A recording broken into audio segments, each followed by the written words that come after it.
don't give away. Ask for something in return.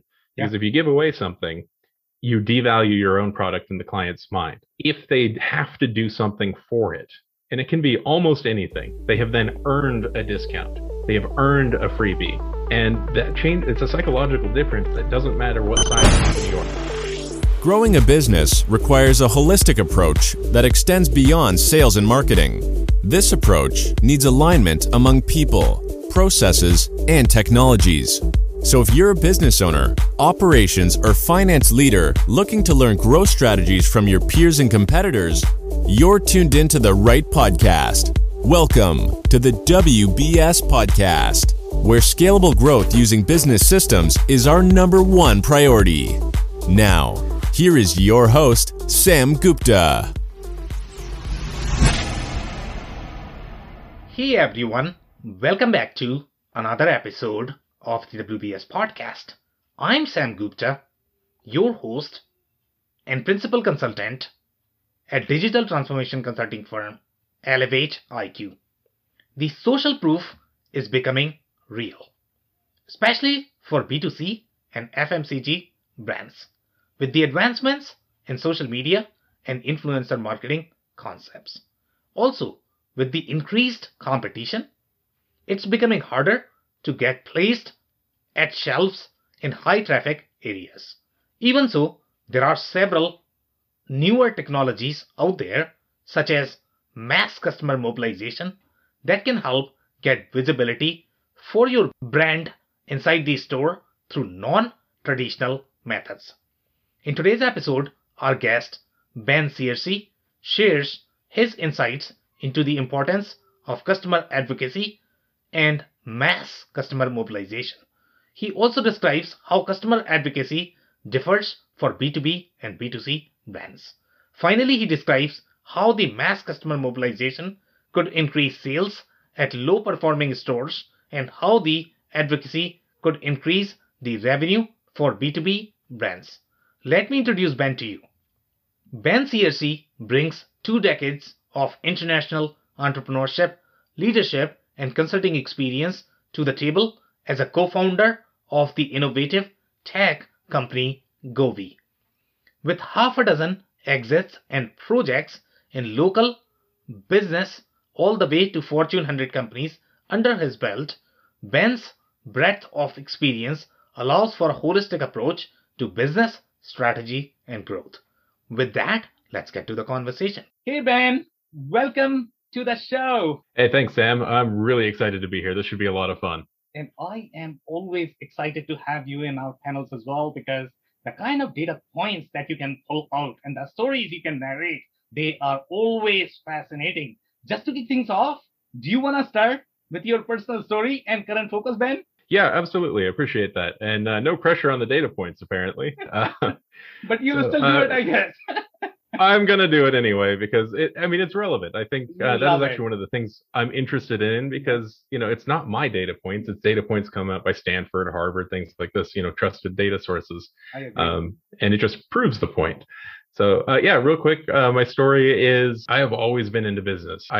When I was in college trying to do my senior project, they said, well, do you have anything that you're interested in? You kind of do your capstone project. And I said, yeah, I think starting an agency to help businesses grow. So instead of doing a capstone on what it would be like, I just started one. Yeah. And I ran that for a couple of years, sold it. I've been in business and marketing and sales quite literally my entire life. My parents were business owners. So, you're 10 years old, your parents are business owners, you start running the business. You learn how to do books when you're 12, Yeah. Things like that. So I've always had a passion for business. I think it's really interesting what people can do. I love the world we live in that allows you to have an idea and take it and grow it and support your family, support your community. The entirety of what you can do in business is very interesting to me. And my family is also kind of created of kind of strange thinkers. Most people, go from point A to point B to point C. Yeah. My family will just completely go around backwards. So I think that's actually been a bit of an asset in what I've done in life. So I've taken that and I've started multiple agencies. I've had multiple businesses with successful exits and a couple of businesses that didn't go so well. And I think that's in some cases more valuable than a quick exit where you learn what works and what doesn't work and you can bring that to your clients. So at this point, I've been doing this professionally for 20 years, mostly marketing and operations side of things. Story I like to tell, anyone who's seen any of your panels before will have heard me say this before, but the thing that got me from marketing into marketing and operations and looking at a company more holistically was a scenario where a client had about $100,000 budget to double what they were trying to their sales for the year, and that's reasonable. What they were based on what they were doing, everything is reasonable. And I said, amazing, cool. We hit our targets the first month. That was awesome. Everyone was happy. In the second month, we started having problems, and it took an embarrassingly long time for me to realize that their actual warehouse and production capacity was already pretty much at 100%. They're in the high 90s. So we were doing what we're supposed to be doing in marketing by driving more sales, but the actual operation side of things couldn't facilitate what we were doing. That was a big eye opener for me. That was 15 years ago now or so. I realized in order to be efficient at any set of the business, you have to understand the entirety of the business. And that kind of opened things up for me. So, that's a bit of the background. I've been doing a lot of consulting. I've worked at various companies in a variety of roles, but primarily around the marketing and or operation side of things. And, I keep taking that experience growing. I've done consulting internationally, worked on projects as large as Fortune 100 and as small as the coffee shop down the street. And I think it's all interesting. So I've taken that whole experience and worked with a couple of co-founders to found Govi, which is my primary focus right now. What we're really trying to do is take all of that experience, and I'm sure we'll chat about this in a minute, but I'm really focused on this new idea we've coined, which we call mass customer mobilization, which is how do you get more benefit from your current customer base? Because it's a massive and generally untapped resource that most companies aren't really paying attention to beyond what are they buying right now. And more importantly, how do we provide those customers value back for what we're asking them to provide? And so that's where we are. That's kind of my big focus. My passion right now is how to make a mutually beneficial arrangement that does move the needle for companies and for customers. And, one of the things that I sort of learned in your intro is going to be that you had business background. And in my experience, when I interview people who grew up in a family that had a little bit of business background, they get sales and marketing naturally in my experience. Okay. My interview experience when I am going to be interviewing them is going to be different. So I am super excited to dig into that. And I'm not even joking here. Okay.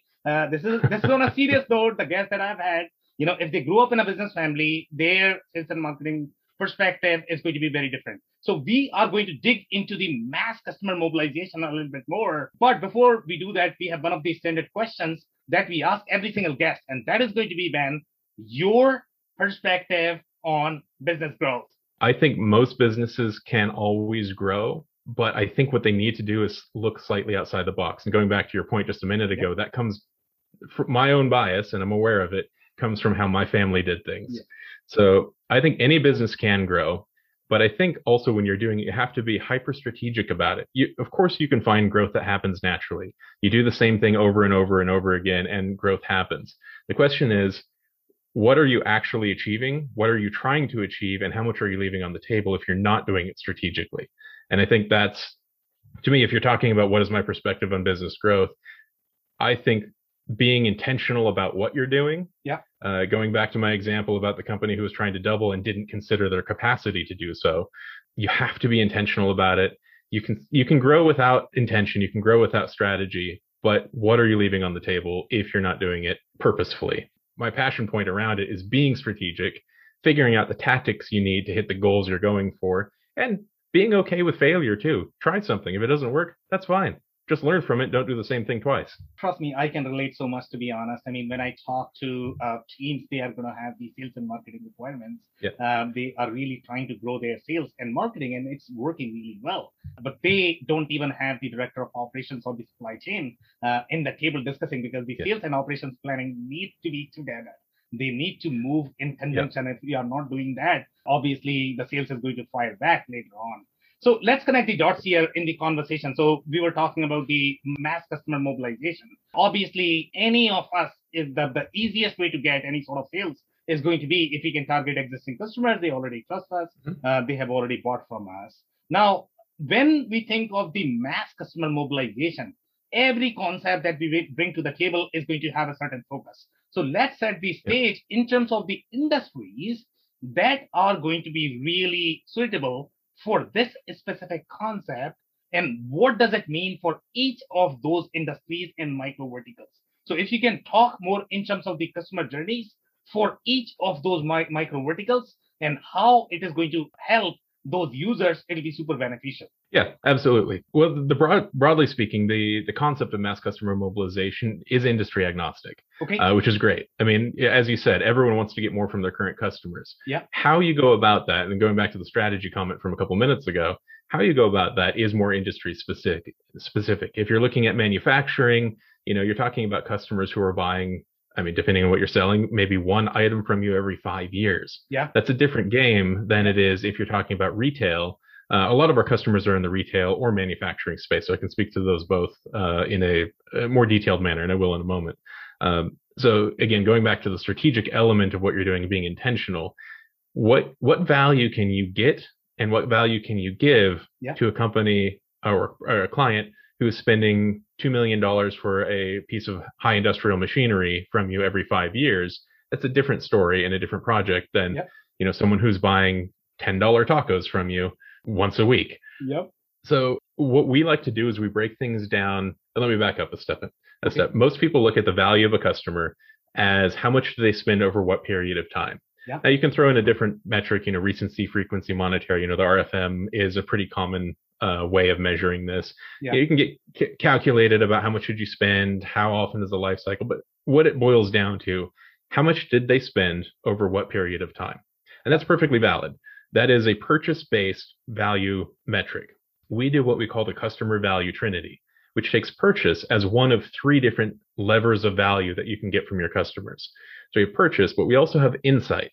And that can be anything from I'm looking to do, making a gold and red CNC milling machine. How much money am I going to spend trying that, going to market, R&D, et cetera, versus just asking my customers, hey, does gold and red matter? And if 99 of 100 say no, that is completely irrelevant to us because it's going to get covered in oil and sawdust or whatever it is. Yeah. Great, I've saved a bunch of time. But that can also be reviews.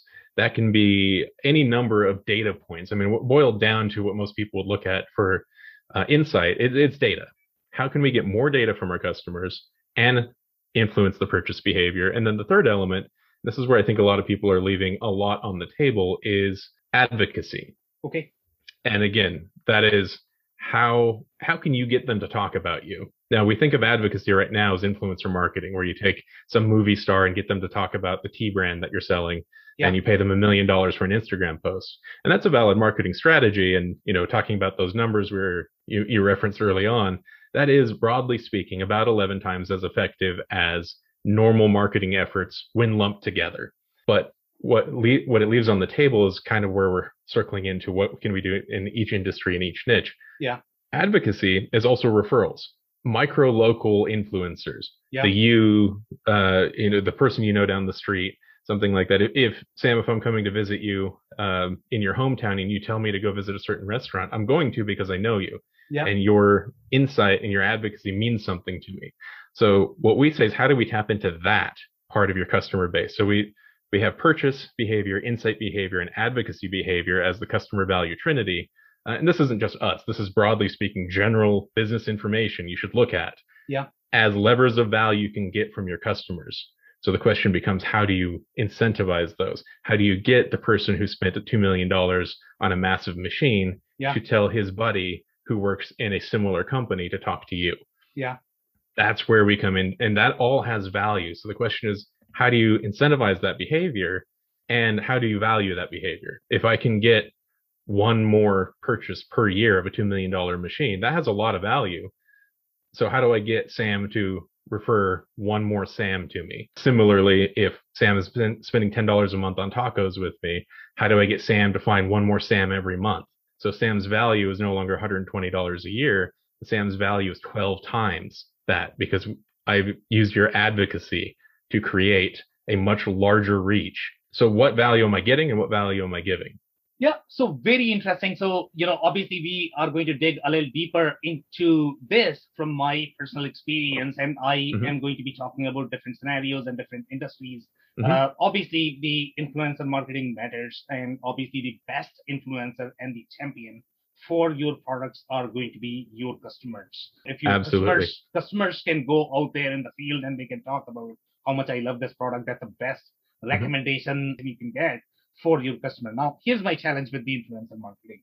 Sure. Okay, so when you talk about any of the, let's say, if you are talking about fashion brand, you are talking about really fancy stuff, that is going to have some sort of personal preference, which is going to be slightly more B2C scenario. Hmm. In their case, let's say, if I'm wearing a specific type of shoes, my friends are actually going to ask me, okay, what do you wear? Where do you buy it from? And then I am probably going to buy the same shoes. So in that Hmm. case, the influencer marketing is amazing. And that's where you are going to get an ROI from the influencer marketing perspective. Now, Hmm. let's contrast this with the other scenario that you mentioned. So let's say if we are talking about long-standing purchases, okay, in case of Hmm. long-standing purchases, for example, let's say if you talk about ERP purchase or CNC machine purchase Yeah. or an ASRS machine replacement in the factory, okay, these purchases happen in 5, 10, 9 years, 25 years. Okay. Sure. So number one problem in this particular space, obviously, if you can build the advocacy, that's going to be great. But the challenge typically that I personally run into is, let's say if I am going to be buying this ERP or the machine, whatever, in Hmm. next 10 years, I'm not going to be talking to the people who are actually looking for some sort of referrals. Because what are the odds that I may know somebody who's going to know ERP? Sure, I may know something, but then the noise that I am going to get because of this influencer request is going to be way too much for my time. So, do you Yeah. still think that in these B2B scenarios where the sales cycle is going to be so long, the influencer marketing still makes sense? In my opinion, I think the workflow and the relationship is going to be very different in these two scenarios. What do you think? Yeah, you're 100% right. And that's why we don't call the third lever the influencer lever. We call it the advocacy lever Okay. because it doesn't have to be posting on social media about, wow, I really love this $2 million CNC machine that I just purchased. You're right. That's kind of irrelevant.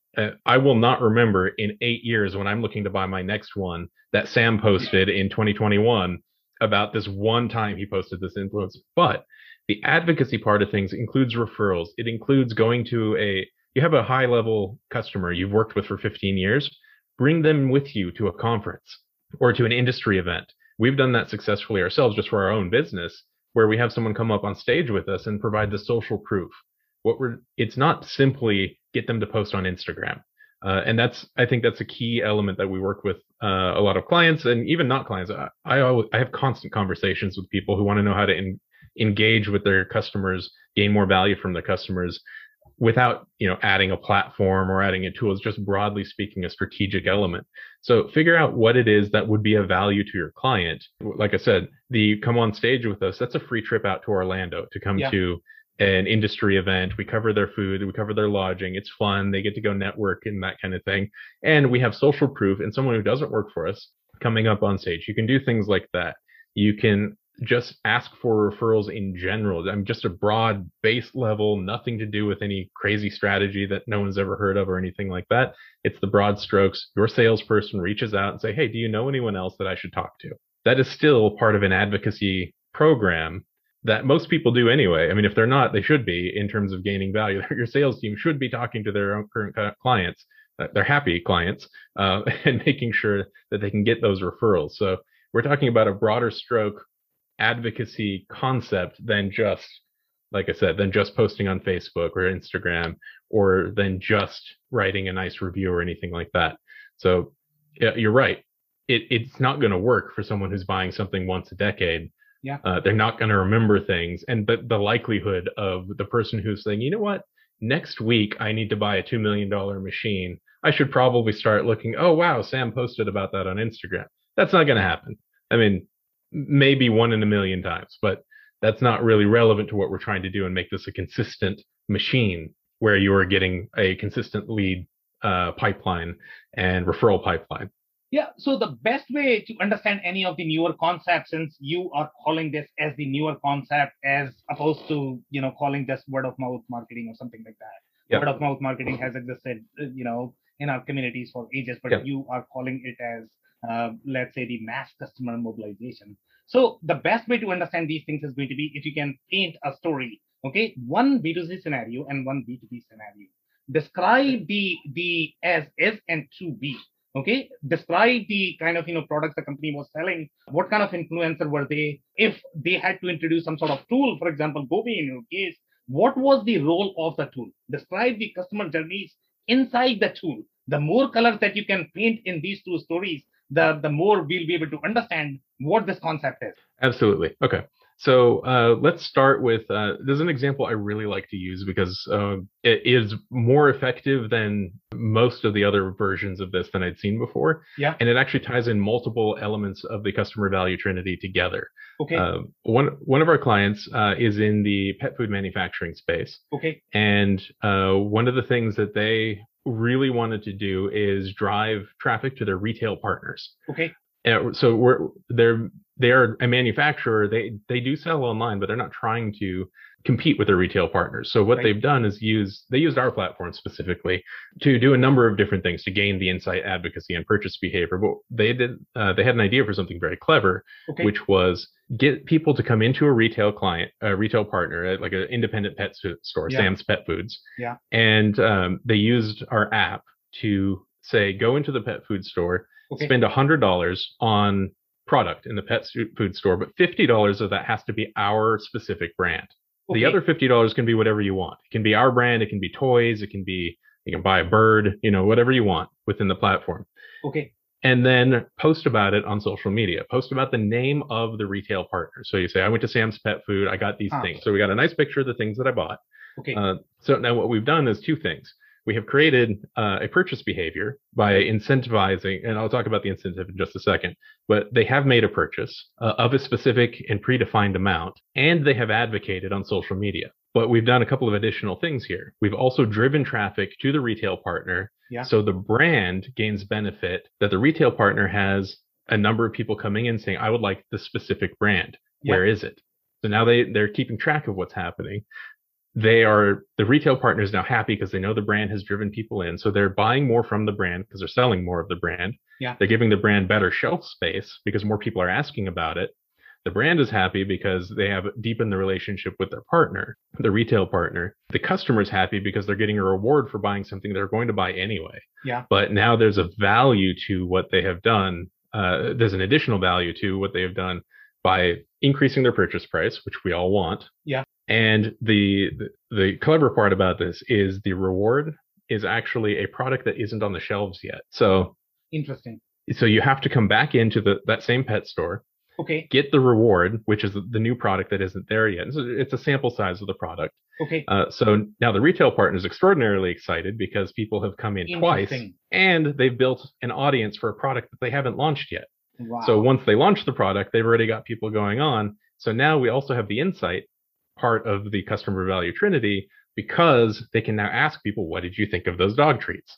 And then they have a pre-built audience for this product. So when they launch it, rather than trying to do a whole bunch of marketing, they say, oh, by the way, the thing that you tried 2 months ago, it's now available. That's brilliant. So basically what you are telling me is, let's say if I am actually trying to prospect a bunch of stores and I'm actually trying to position my product in those stores right now, and I don't want to walk to that store and talk to their procurement, because if I talk to their procurement, obviously they are going to shut me down if the product category does not exist or the product does not exist. It's a very hard lift or battle there to deal with procurement because they are going to have a million questions.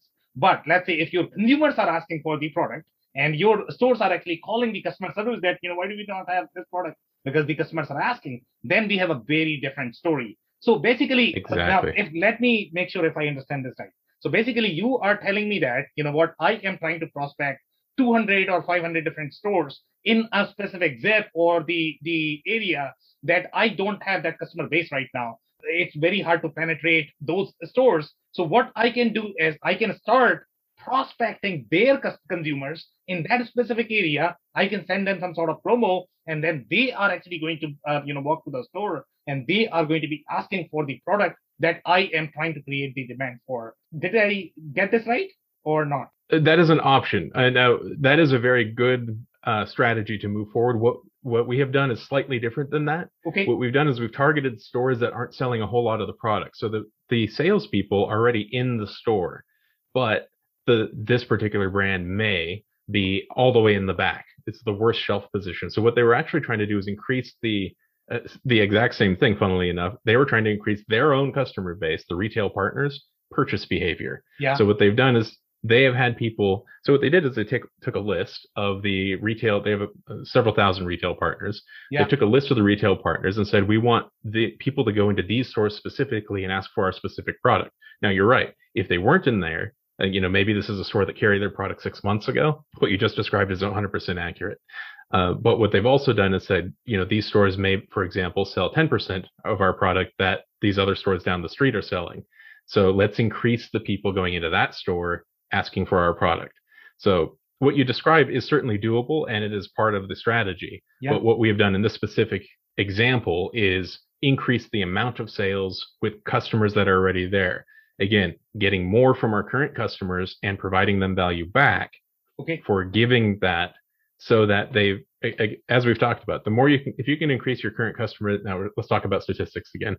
The Western United States Chamber of Commerce did a study that said the average business has a 25% invisible churn rate, meaning someone comes in, they buy from you once, and this is across retail and manufacturing, but they buy from you once and you just never hear from them again, and you just don't know what it is, who they are, why it is. If you can reduce that by 5%, you can increase the total profit, your total profit margin in the long term, by as much as 90%. And this information was actually backed up by a similar study that had numbers close enough that I never bothered remembering both sets of numbers. But Harvard did a study very similar, and they had the same general results as, reduce it by 6.5% and increase your profit margin by 80-some%. But the point remains the same. So when we're talking about increasing value from current customers and reducing churn from current customers, even if you're a manufacturer selling to retailers, those are still your customers. So if you can get increased value from those customers and reduce the churn of those customers, we're talking about massive amounts of profit gain and contribution to your bottom line without having to really do a whole lot of extra marketing. What is the cost here? We're saying we're giving away a free bag of treats, or here's a maintenance package that we're giving away, or whatever is relevant. And that's more on the customer, the brand or our client side to determine what is relevant to give away, because it is different. And I actually shouldn't say giveaway, because that's a misnomer here. We're not giving away. This goes back to a conversation you and I had a while back about coupon strategy. Yeah. Don't give away. Ask for something in return. Because if you give away something, you devalue your own product in the client's mind. I agree. If they have to do something for it, and it can be almost anything, they have then earned a discount.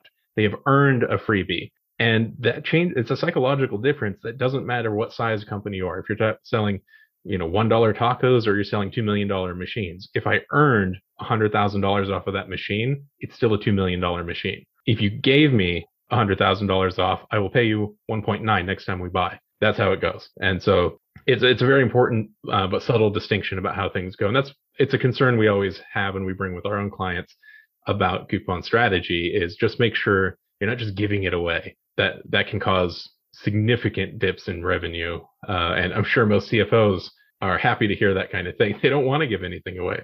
The more you have on the P&L, and you can't track coupons nearly as efficiently as you can many of the other things on a P&L. So we want to make sure that we're being strategic about everything, going back to what we talked about at the very beginning. Strategy informs tactics, and be intentional about what you're doing.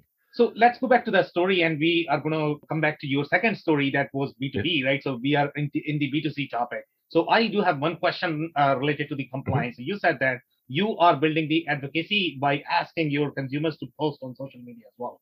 In my experience, that compliance is sometimes difficult. So even though you are going to ask, how do you make sure that these consumers are actually going to post? And do you reward them when you have seen the post?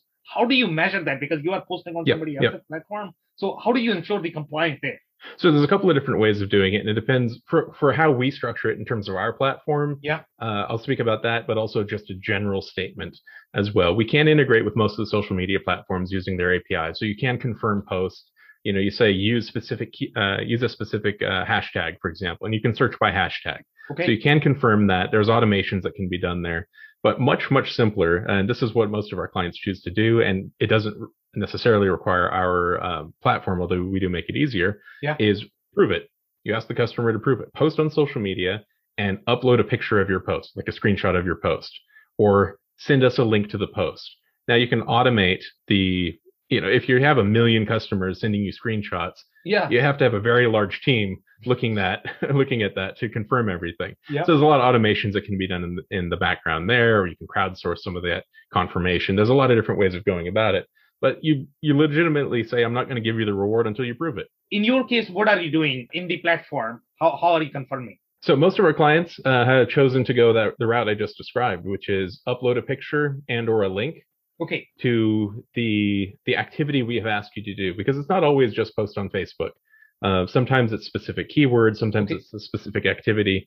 And that gets a little tricky. If we're saying, upload a picture of your dog sitting on top of a dog food bag out at the park, someone has to look at that. That isn't something that can be nearly as automated as, for example, just any post using this hashtag. That's much easier to parse and make sure that hashtag has been used on a post. So in this particular instance, we are having people upload a picture specifically and someone manually reviews it. But to be clear, we're not doing that. We're very, again, intentionality in terms of what we're trying to do here. When they have opportunities available to their customers, and sometimes the dozens available at a time, we're only doing these higher touch versions one at a time, and there's gaps between them. So, and it's up to the specific client and their specific resources to determine which way to do it. But we can also very easily say, upload it, and a different opportunity for other customers is to confirm this. They can say, we want you to, you can earn $10 off by confirming 50 pictures are what they say. So a picture comes across their feed and it says the picture should be, what did I say a minute ago? Dog sitting on a dog food bag out in a park. If that is, they say yes, thumbs up. They do it 50 times. They earn their reward. They earn that discount on the next purchase that they're doing. They have done an economically relevant activity for the brand to achieve a result. And that result might be the $10 off that I just mentioned. So there are, again, a dozen different ways of doing it. Depends on the size of the brand, what they're asking people to do. And so we try not to lock anyone in on, you must do it X in this specific path, because it might not work for their brand. Some people have social media managers in the dozens. Some brands have the marketing manager is also the social media manager and the paid ad manager and, a dozen different job titles. So we like to work with the customers to figure out what's going to work best with them, and then be strategic about what you're asking their own customers to be doing. Okay, amazing. So let's quickly cover the B2B story as well. B2C, it makes complete sense when we talk about the influencer marketing, right? Let's talk B2B, a specific use case in the B2B space. So on the B2B space, we are a little bit different because the way we are, admittedly, we're more built to the B2C side of things. So usually when a B2B customer comes with us, we help them come up with a customer value Trinity strategy. The mass customer mobilization strategy is a little different too. I mean, you're selling $2 million machines. The difference on mass customer mobilization, when you're selling $1 tacos, you can have 1 million customers. When you're selling $2 million machines, you might have 24 customers. So the mass customer mobilization is a different thing, first of all, to talk about. So that can be much more niche down. So we don't use our platform for that, broadly speaking. If it's a much smaller, I mean, we're going to the extremes. We're talking about $1 tacos and $2 million industrial machines. But if we're talking about smaller objects, smaller manufactured items, again, it's very specific. The one that's coming to mind is one of the customers we've done has done, this is more of a consulting engagement than anything else, did what we have done, which is brought a customer on as a social proof at a conference. They are in the bedding space, and their customer is they buy large amounts of beds. And so what they did is they brought people on to show they brought this individual person to a conference, and it was, let's do kind of what we're doing right now, is a two-way conversation, but the brand was asking the customer's experience on stage in front of, I think it was about 400 people. And what ended up happening is after that conference, about a dozen people showed up and didn't talk to the brand. They talked to the guy who was buying from the brand. That person was then able to explain their experience. This is going back to the advocacy side of things in person at the location. And the brand ended up selling about $560,000, if I remember right, of additional sales at the conference. They just went to the showroom floor because they had the in-person advocacy happening from a current customer. Because as we talked about a little while ago, it doesn't work if you're trying to say, hey, I bought beds from Sam. You should buy beds from Sam too. That Instagram post won't go anywhere if you're trying to sell, 200 beds to someone, owning it. And one of the reasons that it went particularly well is one of the people in the audience was trying to source a very specific type of bed, which is what these guys made.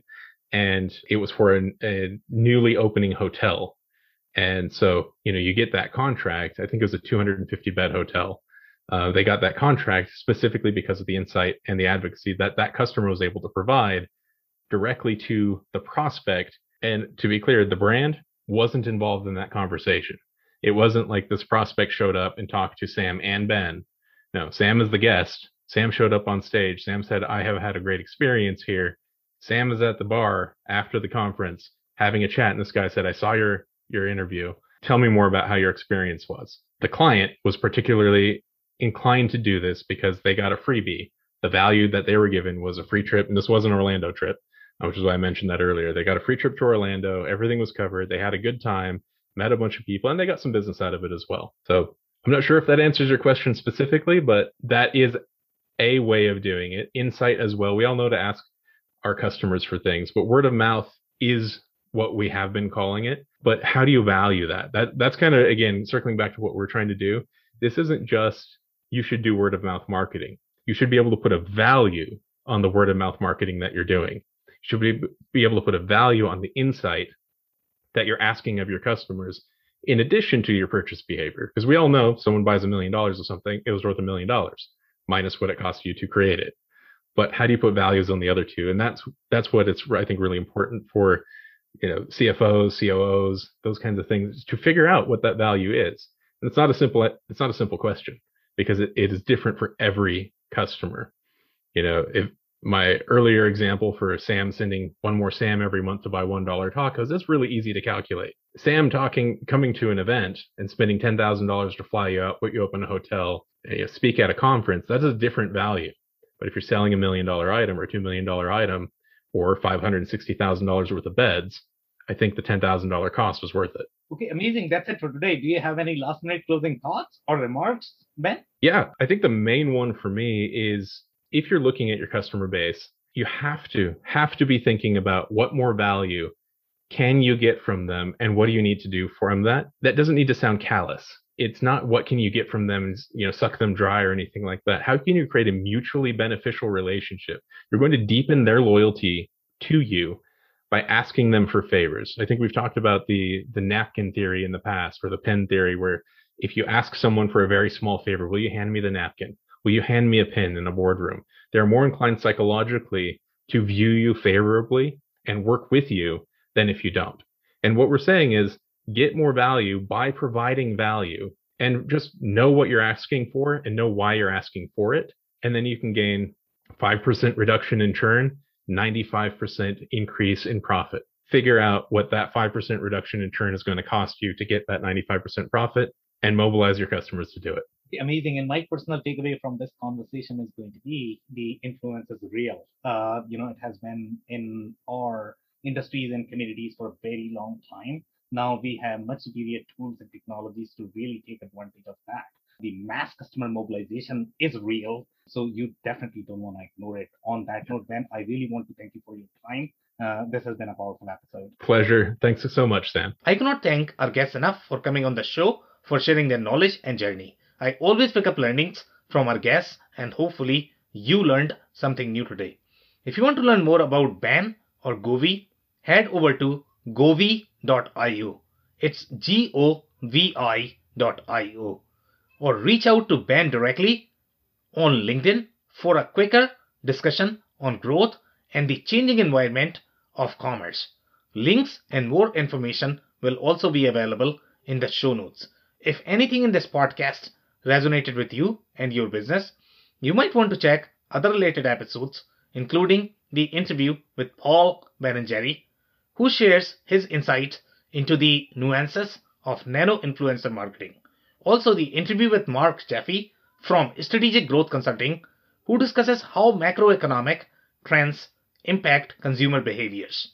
Also, don't forget to subscribe and spread the word among folks with similar backgrounds. If you have any questions or comments about the show, please review and rate us on your favorite podcasting platform or DM me on any social channels. I'll try my best to respond personally and make sure you get help.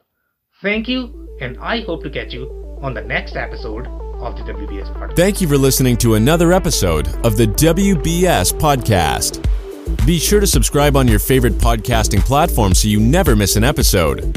For more information on growth strategies for SMBs using ERP and digital transformation, check out our community at WBS.rocks. We'll see you next time.